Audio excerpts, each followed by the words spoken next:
The front door exploded inward at exactly 3:11 a.m. I know the time because the red glow of my digital clock was the last normal thing I saw before my life came apart. Police! Search warrant! Get on the ground! The shouting hit before my brain could catch up. Flashlights flooded my bedroom, boots pounded across the hardwood floor, and 2 officers grabbed me before I could even sit up. I was wearing nothing but a faded army t-shirt and a pair of boxers. I didn't resist. After 22 years as a special agent with the U.S. Army Criminal Investigation Division, panic wasn't something I allowed myself. Training takes over long before emotions do. Cold handcuffs snapped around my wrists. A knee pressed into my back. My face hit the polished wood floor, and for one strange second I noticed the scent of lemon wax my wife, Celeste, used every Sunday. Funny what the mind chooses to remember. Then I heard my 6-year-old daughter scream. "Daddy!" That sound cut through everything. "There's a child in this house," I shouted. "Keep your weapons away from her room." "Sir, stop talking. I'll stop when someone tells me she's safe." A few seconds later, an officer appeared in the doorway. "The child is secure." Only then did I breathe. My 17-year-old stepson, Landon, was already awake, standing in the hallway with fear and anger written all over his face. He had already lost one father when he was 5. Now armed officers were dragging the only father figure he'd known for the last decade out of our home. "What the hell is happening, Brennan?" "Take care of your sister," I told him, "and call Judge Whitaker.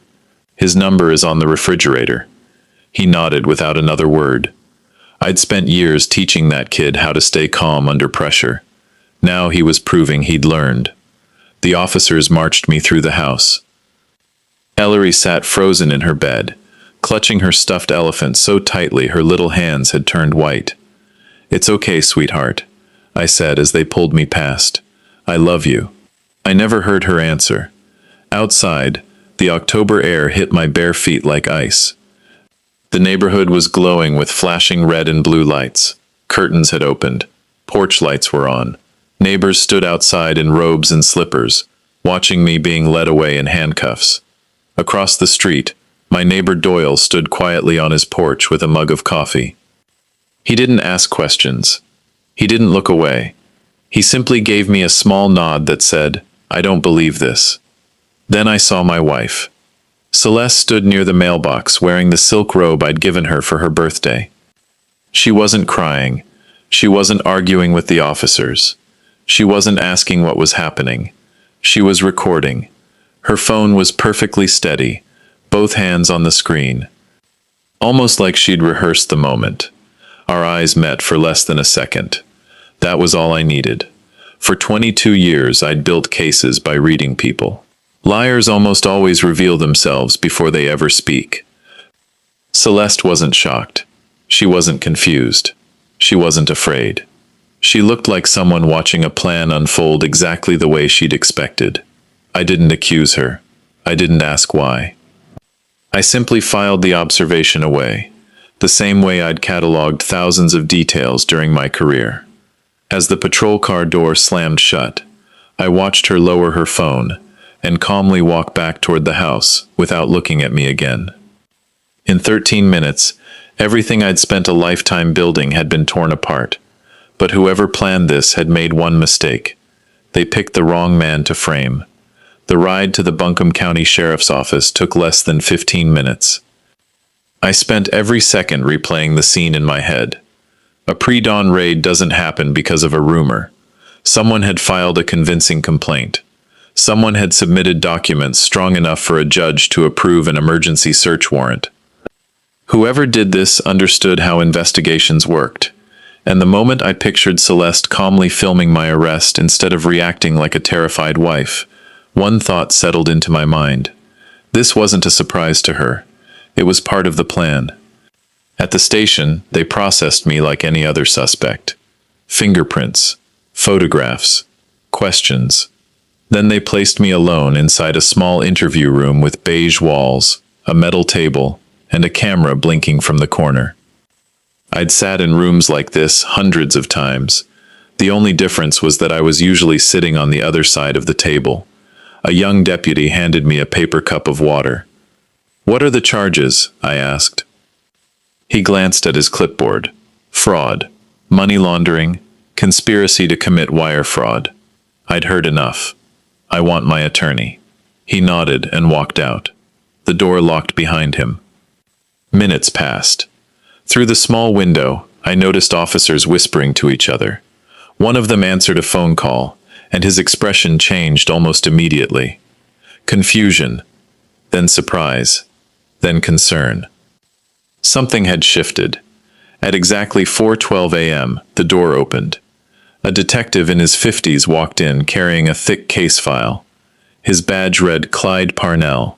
He sat down, opened the folder, and started reading. I didn't interrupt him. I watched his face instead.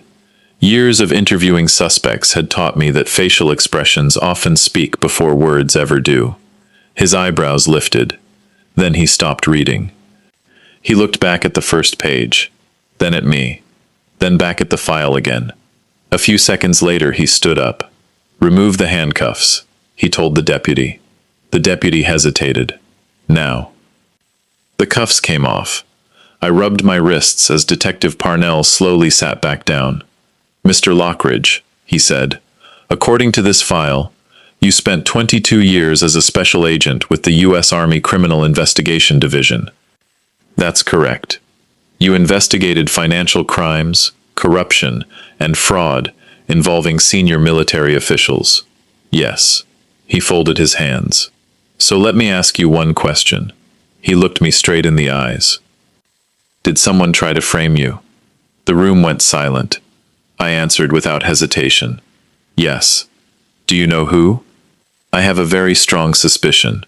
Parnell leaned forward. "The anonymous tip came in 4 days ago. It included financial records, bank statements, invoices, and claims that you were laundering money through your forensic accounting business. Whoever sent it also claimed you were destroying evidence and preparing to flee the state." I nodded slowly. "That's exactly why they requested a pre-dawn raid," I said. "Maximum public humiliation." He frowned. "You've seen this before?" "For 22 years." I paused. "If someone wanted to destroy my reputation, ruin my business, and gain an advantage in a future custody battle, this is exactly how they'd do it." Parnell didn't argue. Instead, he pushed the evidence folder across the table. "I shouldn't let you see this, but you're going to." He studied me for another moment. Finally, he nodded. "Go ahead." There were 26 pages. Bank statements, invoices, wire transfer records, client files. Everything looked convincing at first glance. But convincing isn't the same as authentic. I ignored the numbers. Instead, I studied the construction. Fonts, spacing, dates, formatting. 8 minutes later, I closed the folder. "They're fake."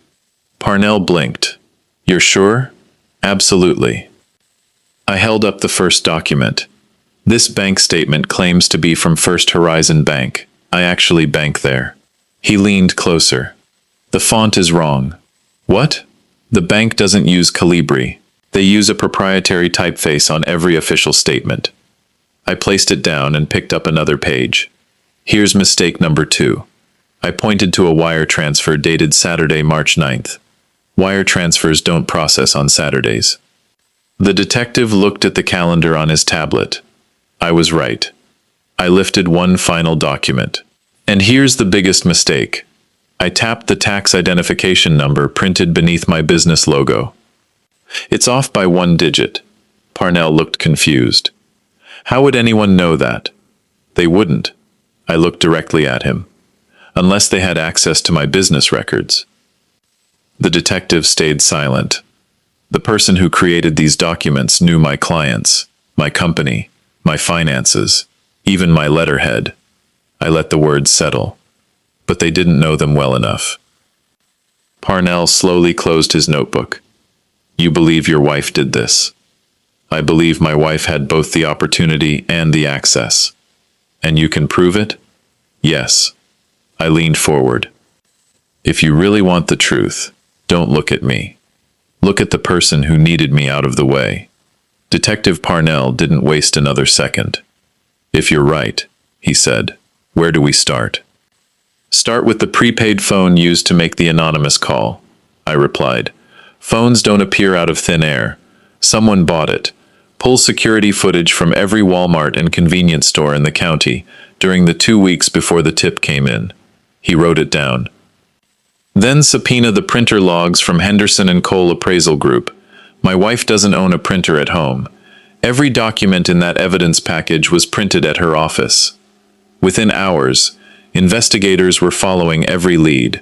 By late morning, the first results came back.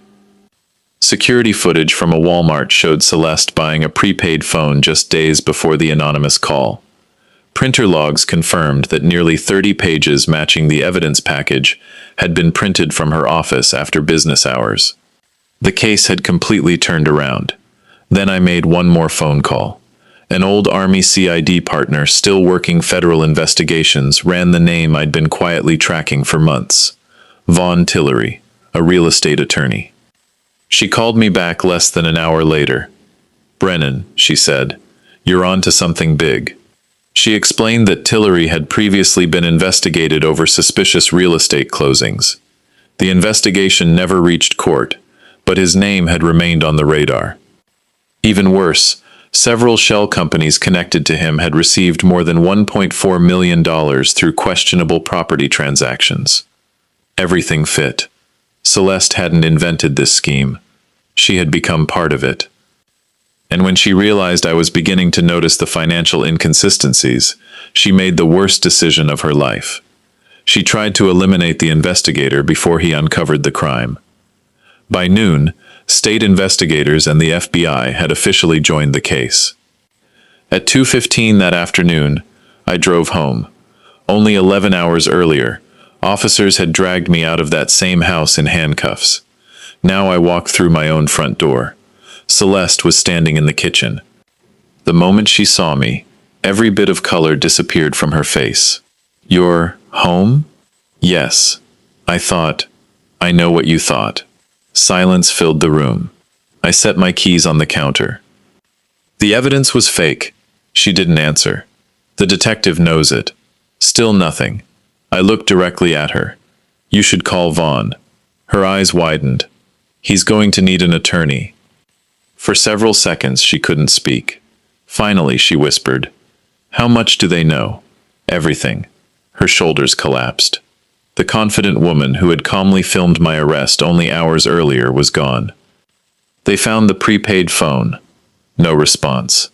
They traced the printer. Still silence. They're following the money. Tears filled her eyes. I never wanted it to go this far. It always goes this far, I said quietly. Fraud doesn't stop on its own. Every lie demands another lie until the truth catches up. That evening, after Ellery had gone to bed, Landon asked if we could talk outside. We sat together on the front porch. For a long time, neither of us spoke. Finally, he asked the question I knew was coming. She really did this? Yes. He stared into the darkness.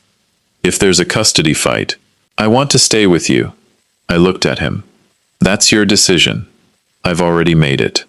Another long silence passed. You know I've never called you Dad. I know. But you are. Those 3 words hit harder than anything that had happened all day. After everything I'd lost, I realized I hadn't lost my family.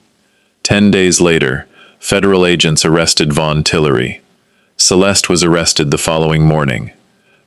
I made sure Ellery was already at school. Children shouldn't have to watch a parent led away in handcuffs. I'd seen enough arrests during my career to know those images never disappear. Months later, Vaughn was convicted of wire fraud, money laundering, and conspiracy. Celeste accepted a plea agreement and testified against him. The false charges against me were officially dismissed. Detective Parnell called personally. I owe you an apology, he said. You followed the evidence, I answered. So did you. The court awarded me full custody of Ellery. Landon, nearly 18 by then, chose to remain with me. No judge had to convince him. That was his decision. Life slowly found its way back. The front door was replaced. The house grew peaceful again. Landon graduated high school and enrolled in college to study criminal justice. He told me he wanted to help people the way I had. Ellery filled the house with laughter again. We even adopted a beagle from the local shelter. For the first time in months, our home felt alive. Sometimes people ask how I stayed calm the night everything collapsed. The answer is simple. My years as an investigator taught me one lesson above all others. The truth doesn't panic. It doesn't rush. It doesn't need to shout. It only needs someone willing to keep looking until it's found. At 3:11 a.m., my life seemed over. By sunrise, the same evidence meant to destroy me became the proof that saved me. Because no matter how carefully a lie is built, the truth always leaves fingerprints.